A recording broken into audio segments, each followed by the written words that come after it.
আসসালামু আলাইকুম প্রিয় সকল বন্ধুরা, কেমন আছেন? আশা করি আল্লাহর রহমতে যে যেখানে আছেন অনেক ভালো আছেন। চলে আসলাম আপনাদের জন্য আজকে আবারও মজার একটা রেসিপি নিয়ে।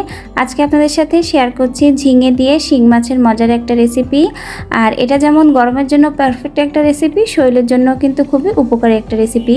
আশা করি আমার রেসিপিটা আপনাদের কাছে ভালো লাগবে। অল্প ঝাল মশলার রেসিপিটা খেতে কিন্তু খুব দারুণ লাগে।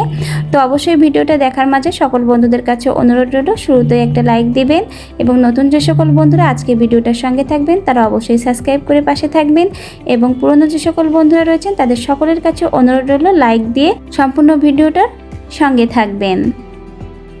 রেসিপিটা করার জন্য প্রথমে এখানে আমি ঝিঙে নিয়েছি, আর ঝিঙেগুলো এখন আমি খোসাটা ছাড়িয়ে নিব।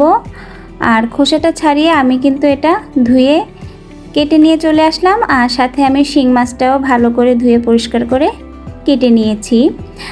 আপনারা পছন্দ অনুযায়ী এখানে মাছ এবং ঝিঙেগুলো কেটে নেবেন। আমি আমার পছন্দ অনুযায়ী কেটে নিয়েছি। কিছু তরকারি অল্প ঝাল মশলায় রান্না করলে ভালো লাগে, তেমন কিন্তু ঝিঙেও অল্প ঝাল মশলায় রান্না করলে বেশ ভালো লাগে। এখন আমি কড়াইতে পরিমাণ মতো তেল গরম করে নিয়ে প্রথমে পেঁয়াজ, রসুন ও কাঁচা ঝাল দিয়ে দিয়েছি। আর এখানে কিন্তু তেমন বেশি আমি তেল দেইনি এবং পেঁয়াজ রসুনটাও আমি তেমন বেশি দেইনি। আর বাকি সকল মশলা স্বাদ মতো লবণ, হলুদ, ধনিয়া, জিরা গুঁড়া আমি এখন দিয়ে ভালো করে কিছুটা সময় একটু মশলার সাথে ভেজে নিব। আর এরপরে আমি ধুয়ে রাখা শিং মাছগুলো দিয়ে মশলার সাথে একটু ভেজে নিব। ভাজা হলে এখানে আমি অল্প একটু কষানোর পানি দিব।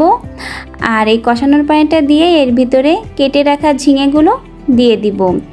আর আমরা কিন্তু সকলেই জানি প্রত্যেকটা সবজির কিন্তু নিজস্ব পানি থাকে, তেমন ঝিঙে থেকেও কিন্তু রান্না করলে অনেকটা পানি বের হয়।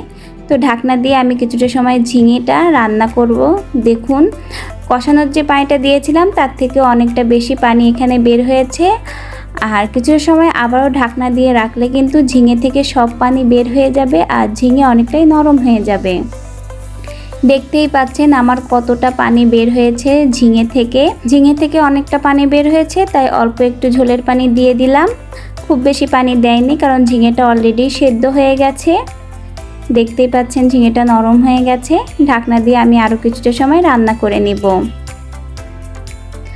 রান্নাটা প্রায় হয়ে গেছে। আর দেখতেই পাচ্ছেন তেলটাও আমার ভালোভাবে তরকারির উপরে ভেসে উঠেছে।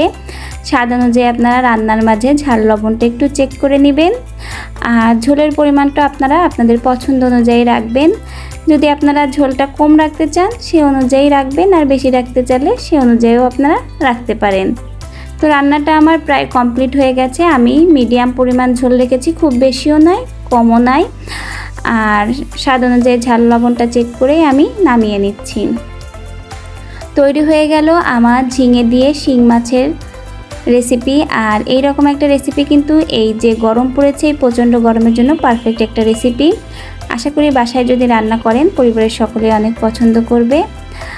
আর অল্প ঝাল মশলার তরকারি কিন্তু আমাদের শরীরের জন্য খুবই উপকারী। আশা করি আমার আজকের রেসিপিটা আপনাদের কাছে ভালো লেগেছে। তো ভিডিওটা শেষ করার আগে আবারও সকল বন্ধুদের কাছে বলে রাখি অবশ্যই চ্যানেলটিকে সাবস্ক্রাইব করে পাশে থাকবেন। ইনশাআল্লাহ আমিও আপনাদের সাথে আছি এবং থাকবো। আল্লাহ হাফেজ, আসসালামু আলাইকুম।